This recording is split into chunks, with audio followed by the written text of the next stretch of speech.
Shalom semuanya, apa kabar? Semoga dalam keadaan yang sehat walafiat. Senang sekali berjumpa di channel saya ini. Nah, bagi teman-teman yang sudah menjadi subscriber saya ucapkan terima kasih banyak dan kiranya Tuhan memberkati. Saat ini saya akan mengajak kita semua untuk berdiskusi tentang satu panduan pembacaan Alkitab Gereja Masih Injili di Minahasa, yaitu di MTPJ di minggu ketiga ini, di mana di minggu ini juga adalah minggu Advent yang keempat. Sedikit lagi mau Natal, guys. Nah, pembacaan di minggu ini adalah di dalam Injil Yohanes 1 ayat 1 sampai dengan 14. Kita akan baca dan juga merenungkannya. Untuk itu, marilah kita berdoa. Bapa di surga, terima kasih banyak atas segala berkat dan anugerah yang Kau curahkan dalam hidup kami. Terima kasih ya Tuhan, saat ini kami hendak membaca dan merenungkan firman Tuhan. Biarlah Engkau menguasai kami, kuasai hamba-Mu, dan juga yang menyaksikan lewat media internet pada saat ini. Terpuji-puji nama-Mu Tuhan, di dalam nama Yesus kami berdoa. Amin. Nah, marilah kita membaca Alkitab. Yohanes pasal 1, ayat 1 sampai dengan 14. Saya akan bacakan buat teman-teman sekalian dengan perikop firman yang telah menjadi manusia. Pada mulanya adalah firman. Firman itu bersama-sama dengan Allah, dan firman itu adalah Allah. Ia pada mulanya bersama-sama dengan Allah. Segala sesuatu dijadikan oleh Dia, dan tanpa Dia tidak ada suatu pun yang telah jadi dari segala yang telah dijadikan. Di dalam Dia ada hidup, dan hidup itu adalah terang manusia. Terang itu bercahaya di dalam kegelapan, dan kegelapan itu tidak menguasainya. Datanglah seorang yang diutus Allah, namanya Yohanes. Ia datang sebagai saksi untuk memberi kesaksian tentang terang itu, supaya oleh Dia semua orang menjadi percaya. Ia bukan terang itu, tetapi ia harus memberi kesaksian tentang terang itu. Terang yang sesungguhnya, yang menerangi setiap orang, sedang datang ke dalam dunia. Ia telah ada di dalam dunia, dan dunia dijadikan olehnya, tetapi dunia tidak mengenalnya. Ia datang kepada milik kepunyaannya, tetapi orang-orang kepunyaannya itu tidak menerimanya. Tetapi semua orang yang menerimanya diberinya kuasa supaya menjadi anak-anak Allah, yaitu mereka yang percaya dalam namanya. Orang-orang yang diperanakan bukan dari darah atau dari daging, bukan pula secara jasmani oleh keinginan seorang laki-laki, melainkan dari Allah. Firman itu telah menjadi manusia dan diam di antara kita, dan kita telah melihat kemuliaannya, yaitu kemuliaan yang diberikan kepadanya sebagai anak tunggal Bapa, penuh kasih karunia dan kebenaran. Sampai di sana pembacaan Alkitab. Nah guys, MTPJ ini adalah buku yang diterbitkan oleh Sinode Gemim yang berisikan tentang bahan khotbah dan juga bahan PA. Nah, tentu saja sebagai warga gereja Masih Injili Minahasa, kita dituntun dengan firman Tuhan lewat menjabarkan trilogi pembangunan jemaat ini. Nah, teman-teman sekalian, untuk materi khotbah, teman-teman bisa menyaksikan video-video yang begitu banyak sudah beredar ya di jagat YouTube ini. Di video ini, saya hendak berbagi tentang diskusi yang ada di dalam setiap akhir dari pembacaan dan juga perenungan di MTPJ ini. Jadi di MTPJ itu, teman-teman, itu ada kayak pembahasan dan juga renungannya. Nah, namun biasanya dalam khotbah-khotbah tersebut saya melihat tidak kadang dibahas yang pertanyaan untuk diskusi. Jadi tujuan video ini dibuat adalah mari kita menjawab pertanyaan-pertanyaan tersebut. Saya mengajak kita semua untuk menjawab pertanyaan yang ada di sini. Nah, pertanyaan pertama adalah, apakah yang dimaksud dengan firman yang telah menjadi manusia? Nah, mari kita menggali Alkitab, sebab di dalam kehidupan kita sebagai orang percaya sangat penting untuk kita belajar firman Tuhan. Bukan hanya mendengar, tapi juga mempelajarinya. Nah, bahkan di dalam Yosua itu dikatakan untuk belajar itu siang dan malam, di mana saja kita pergi berada. Ya, apakah di dalam perjalanan, apakah kita sementara di rumah dengan keluarga kita, atau kapan saja dan di mana saja. Nah, sehingga sekali lagi penting untuk kita belajar, mempelajari tentang firman Tuhan. Nah, menjawab pertanyaan yang tadi, apakah yang dimaksud dengan firman yang telah menjadi manusia? Nah, kita membaca di dalam kitab Yohanes ini atau Injil Yohanes ini, dikatakan ayat 1, pada mulanya adalah firman. Firman itu bersama-sama dengan Allah, dan firman itu adalah Allah. Nah, memang kalau kita sebagai orang percaya, akan dengan mudah kita mengatakan, jawabannya pasti Yesus. Benar bukan? Tapi bagaimana dengan orang-orang yang mungkin belum percaya dengan Yesus Kristus? Atau mungkin teman-teman yang lagi menonton ini, ada yang masih bingung. Ini maksudnya apa? Ya kan? Nah, pada mulanya adalah firman. Firman itu bersama-sama dengan Allah, dan firman itu adalah Allah. Nah, berarti di sini benar-benar kita lihat memang sebelum ada segala sesuatu, ada firman. Dan pada saat di penciptaan dalam kitab Kejadian, kita kan udah baca, kita mengerti bahwa kita lihat saja supaya teman-teman bisa membaca dan mengerti juga. Kejadian 1 ayat 1. Pada mulanya Allah menciptakan langit dan bumi. In the beginning. Pada mulanya, sebelum ada segala sesuatu. Berarti kalau kita membaca yang Injil Yohanes ini yang pasal 1 ayat 1 ini, pada mulanya adalah firman. So, yang pertama-tama itu firman,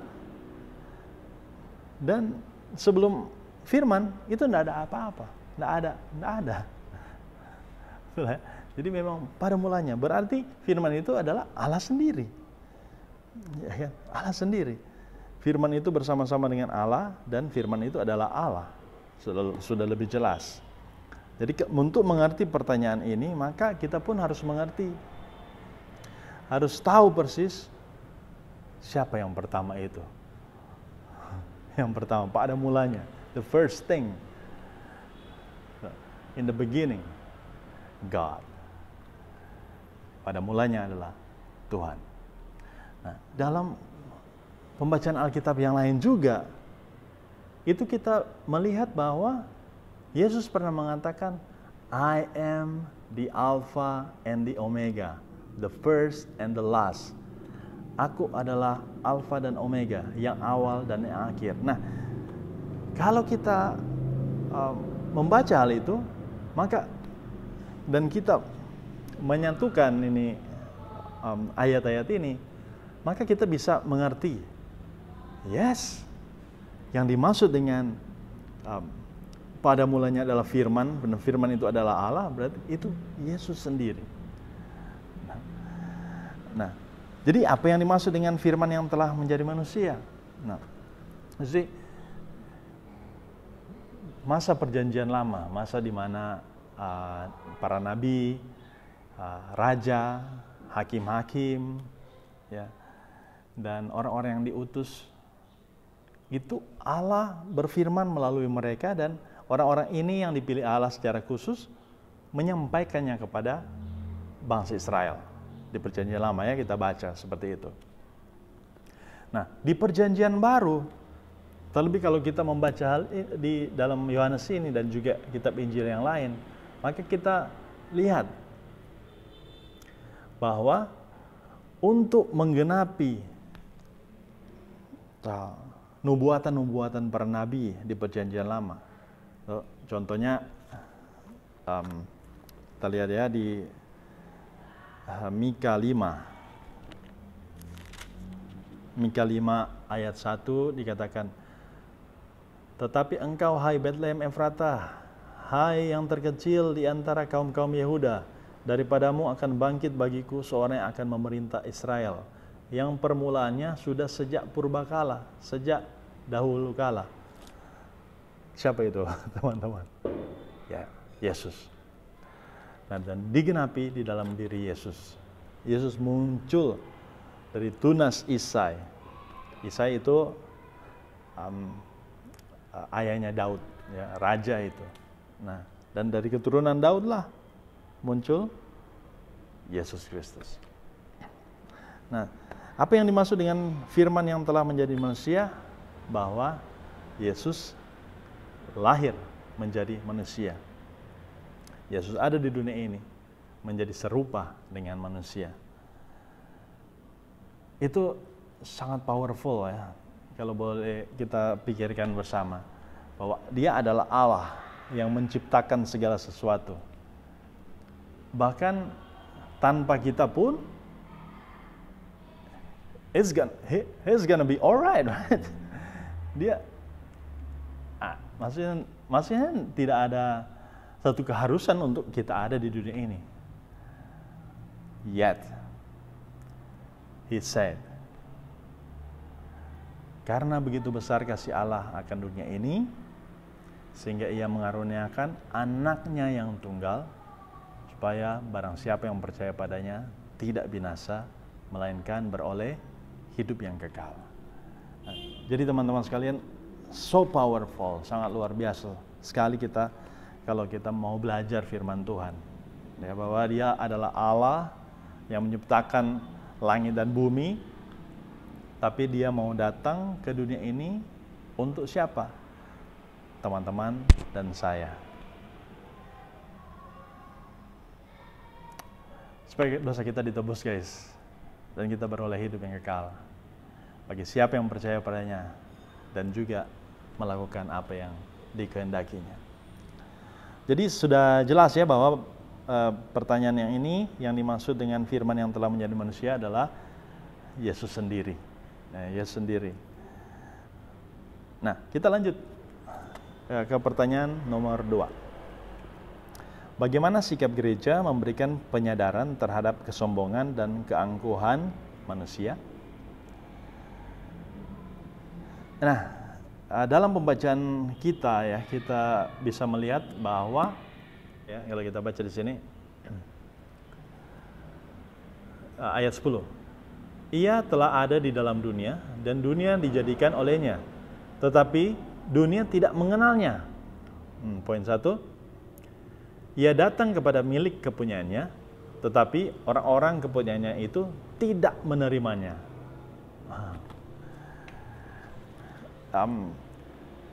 Ya, ini sungguh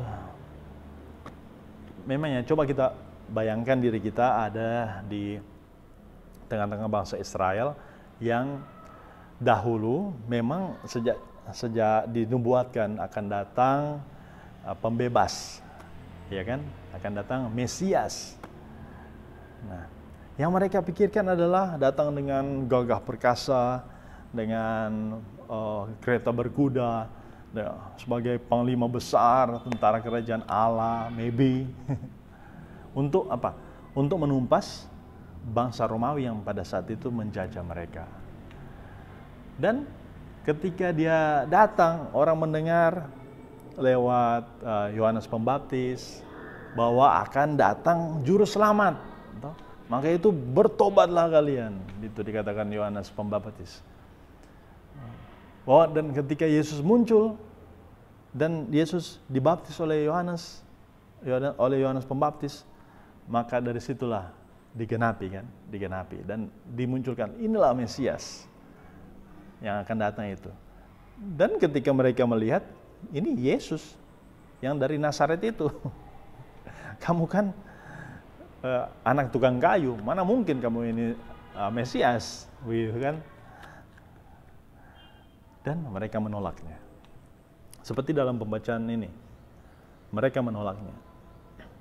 Nah, sehingga kita pun untuk menjawab pertanyaan ini, bagaimana sikap gereja memberikan penyadaran terhadap kesombongan dan keangkuhan manusia. Nah, kita sebagai orang yang percaya padanya, sebagai pengikut Yesus, maka kita pun harus melakukan apa yang Yesus lakukan, bukan? Kita pun menerima beban itu sebagai pengikutnya. Kita pasti akan ditolak kalau kita mau menyatakan firman Tuhan. Firman Tuhan itu seperti pedang yang bermata dua, kan? Tebas depan, tebas juga belakang. Buat mereka dan juga buat saya. Apa yang salah dinyatakan salah, apa yang benar dinyatakan benar. Misalnya dia melakukan kesalahan, kemudian kita menegur, ya kan, sesuai dengan firman Tuhan yang kita imani dan kita percaya. Dan mungkin dia reject kita, menjauhkan kita. Ngomong kosong. Sudahlah, kamu urus bisnis kamu, saya urus urusanmu sendiri, begitu. Nah, nggak usah urusan orang lain, urus urusan kamu sendiri. Nah, mungkin seperti itu. Nah, itu bahasa reject, yaitu bahasa yang menolak kita sebagai orang yang mau menyatakan firman Tuhan. Nah, untuk itu sebagai orang-orang percaya kepada Yesus, kita akan menghadapi banyak tantangan, pastinya. Nah, untuk itu sikap kita sebagai gereja itu seperti apa? Jangan menyerah, jangan berputus asa. Karena kita melayani, bukan melayani manusia, tapi kita melayani Tuhan semesta alam, Raja segala raja. Dialah Alfa dan Omega, dialah Yesus Kristus Sang Juru Selamat. Nah, maka jalan terus. Apa yang kita yakini, apa yang kita percayai, itu yang kita perbuat, itu yang kita katakan, kita wartakan, kita spread the gospel, beritakan Injil sampai ke seluruh ujung bumi. Ya kan? Itu tugas kita. Pertanyaan yang ketiga yang perlu kita jawab, bagaimanakah orang percaya menyadari dan menyatakan tentang kekuatan yang melimpah itu di dalam Yesus di tengah tantangan dan pergumulan? Memang tidak sederhana, namun ini juga sederhana, yaitu keteladanan. Saya yakin teman-teman sekalian, para pemirsa yang menyaksikan video ini, untuk kita bisa menyadari atau orang lain bisa menyadari tentang betapa luar biasanya hidup bersama dengan Kristus, maka mereka melihat keteladanan. Mereka melihat kita sebagai surat yang terbuka, surat Kristus yang terbuka. Mereka melihat tindak tanduk kita, cara kita berucap, ya apa yang kita pikirkan, ya kan? Mungkin apa yang kita baca, apa yang kita tulis di dalam status kita di media sosial. Hari Minggu mengetik, wah, puji Tuhan, luar biasa, shalom, apa yang Tuhan katakan, apa yang dikatakan Tuhan itu, amin. Nah, masuk hari Senin, hari Selasa, banyak caci maki. Wah, coba lihat orang, untung tidak ketemu dengan saya, coba kalau ketemu dengan saya. Waduh, beraninya di medsos. Tapi sekali lagi, itu tidak memberkati. Keteladan orang percaya, saudara dan juga saya di dalam hidup, di dalam kehidupan berjemaat, di dalam kehidupan sosial, masyarakat, di dalam pergaulan, di dalam dunia nyata maupun dunia maya, di dalam pekerjaan, di mana saja kita pergi dan berada, maka tunjukkanlah kasih Kristus itu. Kalau ada orang yang menyakiti kita, orang yang tidak senang dengan kita, kita jangan balas dengan justru menyakiti hati mereka, menyakiti mereka, atau taruh di status dan hal-hal negatif yang lainnya. Kita taruhkan, berserah pada Tuhan. Karena beban yang kita pikul ini beban yang berat, tetapi kata firman itu menjadi beban yang mudah kalau kita taruhkan dalam Kristus. Kalau kita terus berserah pada Kristus Yesus. Banyak tantangan, banyak pergumulan, tapi saya yakin dan percaya kita bisa melaluinya bersama dengan Kristus. Kita butuh berkorban, mungkin akan lebih banyak berkorban daripada orang yang lain. Kalau kita percaya pada Tuhan, Tuhan pasti akan berikan kekuatan. Kiranya Tuhan yang kita percayai, Tuhan yang kita imani, Yesus Kristus, Juru Selamat dunia, akan selalu menyertai kita semua yang menyaksikan video ini dan memberkati kita supaya kita menjadi berkat bagi sesama. Tuhan memberkati kita semua. Amin. Nah teman-teman, demikianlah video singkat ini. Semoga ini bermanfaat bagi kita semua. Dan kalau misalnya ada pertanyaan atau ada pendapat tentang pertanyaan-pertanyaan tadi, silakan jawab saja di kolom komentar. Dan kalau teman-teman suka video seperti ini, jangan lupa like dan juga subscribe ya. Terima kasih banyak. Sampai jumpa di video selanjutnya. Tuhan Yesus memberkati. Shalom.